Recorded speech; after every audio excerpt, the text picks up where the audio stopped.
Guys, what's going on? I'm live from my backyard here in Venice Beach, California. So it's Sunday, and today we're talking about something really interesting. We're talking about confidence. What does confidence mean? What is that? How does that translate into dating? So there's two levels of confidence.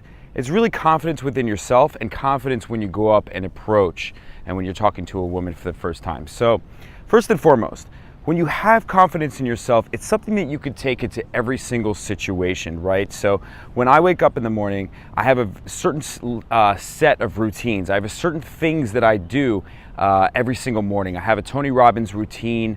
I say things in my mind. I pronounce my goals. I think about how grateful I am for certain things in my life, and those things translate into my day-to-day activities, okay? Because I wake up and I feel like I'm grateful, I'm happy for the life that I have, right? I'm here live in Venice Beach, California. Couldn't be better than that. After that, I have mantras that I do. I say, now I am the voice. I will lead, not follow. I will believe, not doubt. I will create, not destroy. I am a leader. Defy the odds. Set a new standard. Step up, step up, step up. And I say these things to myself, not just because I want to sound like a babbling idiot here on the beach, but I come out here to the beach every single morning because I want to command the confidence in my day. I want to command the confidence in my life. So when you're talking about dating, it's not just dating. You don't just go out there and just do it. You have to really just be in the mindset, and you have to really feel good about yourself and about your own life. Now, the second level of confidence is really when it comes down to meeting a woman or going up and saying something for the first time. So my opener really just comes down to whatever's going on in that situation at that time, or whatever's going on with her, right? I may make a comment about, something that she's wearing or something that that's going on. Maybe there is a band outside, or something like that. So let me give you two examples right now of openers that actually happened to me in the past couple days. The first one is I was hanging out somewhere, and then I saw a band outside, right? And they were playing live music outside, and I saw this really hot girl, so I went over to her and I said something like, they just kicked me out of the band 10 minutes ago. Now, you might think to yourself, oh my God, maybe she's married, maybe she has a boyfriend, I don't know, maybe she's closed off. It doesn't matter at all, right? So I just go up there, I make the comment. If it works, great. In this particular situation, since I've been doing this for so long, so many thousands of times and had so many different approaches, I went up to her, I said the thing, she laughed, we got along, and I asked her a question about kind of what she's up to today, and that's it. And I got her phone number, and I'm going out with her this week. Right? So that's one situation. Another situation, I was actually at the DMV renewing my license because I just had a birthday recently, right? And I saw this girl walk in with a skateboard, and she was walking with the skateboard, and she's perfect 10. I mean, absolutely beautiful, but kind of like a skater girl. I like that. That's kind of my style. So, so I went up to her and I said, I was like, what?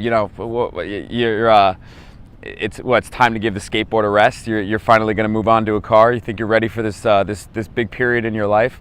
And she laughed, and and then after that it was, and we had a little banter, sort of going back and forth. And Ryan, she's like, no, I'm finally going to move up to a car. You're going to drive me around? I said, yeah, I'm going to drive you around, but I prefer to drive you around on my motorcycle. I don't know if you have like a fear of motorcycles or if you're the adventurous type. So there's a little bit of a banter back and forth. There's a little bit of a give and take whenever I'm meeting a girl.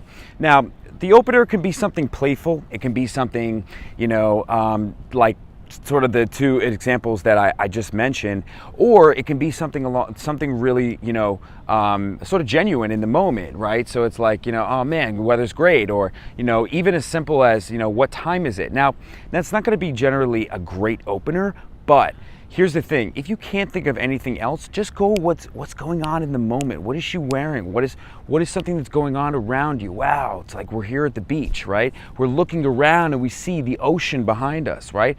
Wow, it's like, oh my God, perfect, picture perfect moment, okay? Or, even to make it a little bit more playful, I'll be like, take a picture of me, make sure, you take a picture of me, like make sure it's Instagram worthy, I might have you here for like at least 25 shots because, my Instagram's pretty important.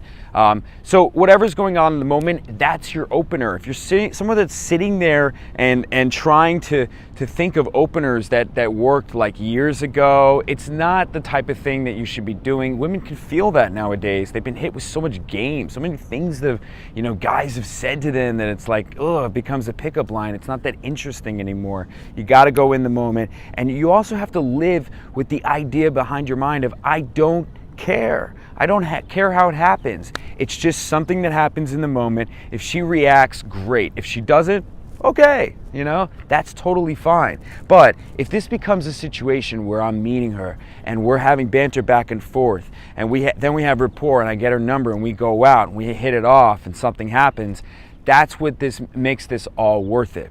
You got to play the percentages game in life. You have to just go out and see where the connections are. Sometimes they don't happen. Sometimes a girl will laugh and walk away. She might be there with her boyfriend. Her boyfriend's in aisle 3, she's in aisle 2. So you have to just play with it in the moment, and you also have to live with the mindset of, I am the leader. It goes back to our first inner confidence game. I am the leader. I am the one who controls this situation, right? I'm the one that stands up strong. I'm the one that says, funny banter all the time. The other day I was at Whole Foods. I met a girl I'm actually going out with this week as well, and she was circling around the hot food bar, like trying to figure out, what to eat, and she had this like little canister. So I opened her with like, it only took like 4 circles to fill that little canister, and that's all you got is 1 piece of broccoli? Come on, and it's like, that's my first thing I say in a Whole Foods. How many guys you think are going up to these women and saying, saying these creative things that are funny, that make them laugh, that open them up? Very, very little. A lot of guys, some guys will try it, but they're not that successful with it, because I'm basically taking it to a level that she doesn't even expect at all, and that's the beauty of day game as well. So to wrap this up, you got to have confidence. You got to believe in yourself, and even if it doesn't work out, it doesn't matter, okay? Just use it as fuel to go to the next girl, and don't take it personally. Learn from your mistakes.